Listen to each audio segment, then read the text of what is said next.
Henesis Kabanatang 50. At yumakap si Jose sa mukha ng kanyang ama, at umiyak sa ibabaw niya, at hinalikan niya siya. At iniutos ni Jose sa kanyang mga lingkod na manggagamot na imbalsamahin ang kanyang ama. At inimbalsalma ng mga manggagamot si Israel. At 40 araw ang ginanap sa kanya,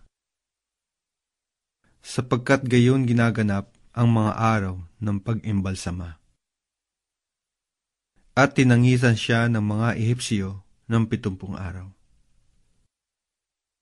At nang makaraan ng mga araw ng pag-iyak sa kanya, ay nagsalita si Jose sa sangbahayan ni Paraon na sinasabi,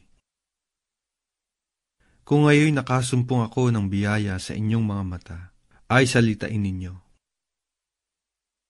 Sinasamo ko sa inyo sa mga pakinig ni Paraon na inyong sabihin. Pinanumpa ako ng ama ko na sinasabi, narito, ako'y namamatay. Sa libingan na aking hinukay sa akin sa lupain ng Kanaan, ay doon mo ako ililibing. Ngayon nga'y pahintulutan niyo akong umahon, isinasamo ko sa inyo, at aking ilibing ang aking ama, at babalik uli ako." At sinabi ni Paraon, "Umahon ka at ilibing mo ang iyong ama, ayon sa kanyang ipinasumpa sa iyo." At umahon si Jose upang ilibing ang kanyang ama. At kasama niyang umahon ang lahat ng lingkod ni Paraon, ang mga matanda sa kanyang sambahayan, at ang lahat na matanda sa lupain ng Ehipto. At ang buong sambahayan ni Jose, at ang kanyang mga kapatid, at ang sambahayan ng kanyang ama, ang kanilang mga bata, at ang kanilang mga kawan, at ang kanilang bakahan, ang iniwan nila sa lupain ng Gosen. At umahong kasama niya ang mga karo at ang mga nangangabayo,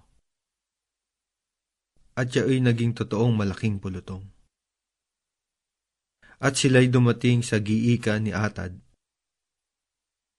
na nasa dako paroon ng Jordan. At dooy na naghoy sila ng malakas at kapait-pait na panaghoy. At kanyang pinapangisan ang kanyang ama na 7 araw.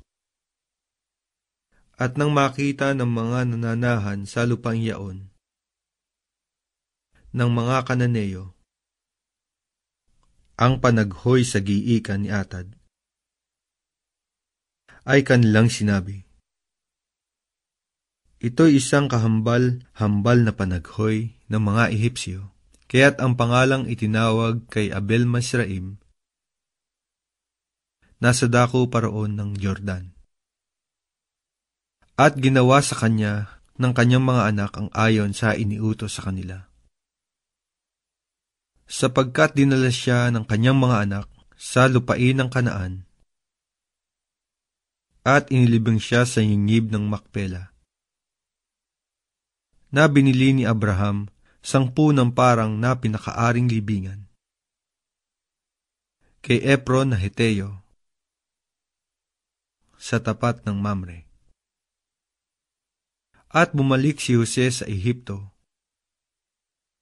siya at ang kanyang mga kapatid,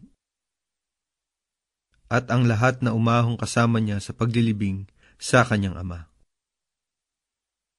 pagkatapos na mailibing ang kanyang ama. At nang makita ng mga kapatid ni Jose na ang kanilang ama'y namatay, ay kanilang sinabi, "Marahil si Jose ay mapupuot sa atin, at lubos na gagantihin sa atin ang buong kasamaan na ating ginawa sa kanya. At ipinasabi nila kay Jose, iniutos ng iyong ama bago mamatay na sinasabi, ganito sasabihin ninyo kay Jose, ipatawad mo, isinasamo ko sa iyo ngayon, ang pagsalangsang ng iyong mga kapatid at ang kanilang kasalanan. At ngayon ay aming isinasamo sa iyo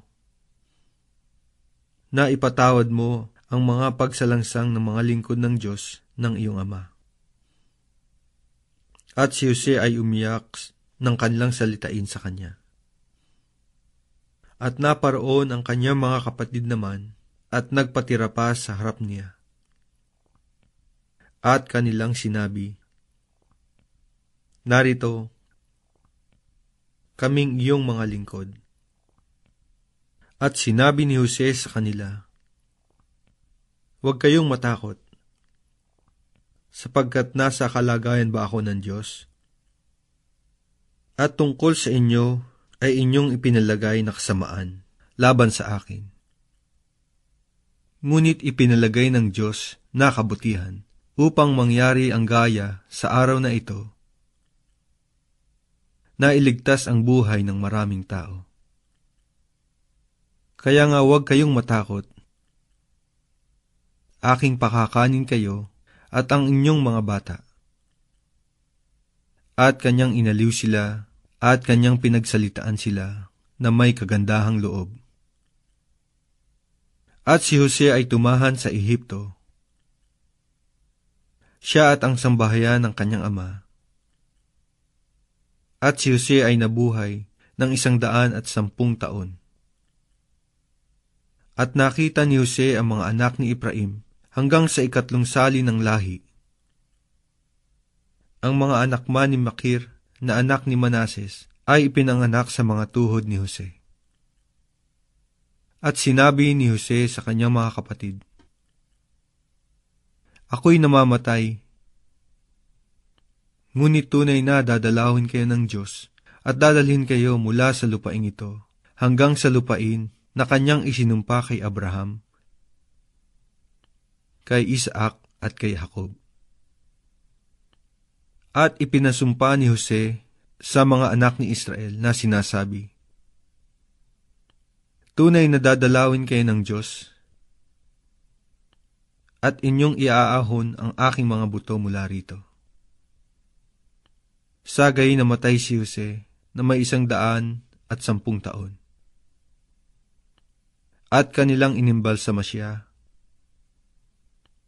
At siya inilagay sa isang kabaong sa Ehipto.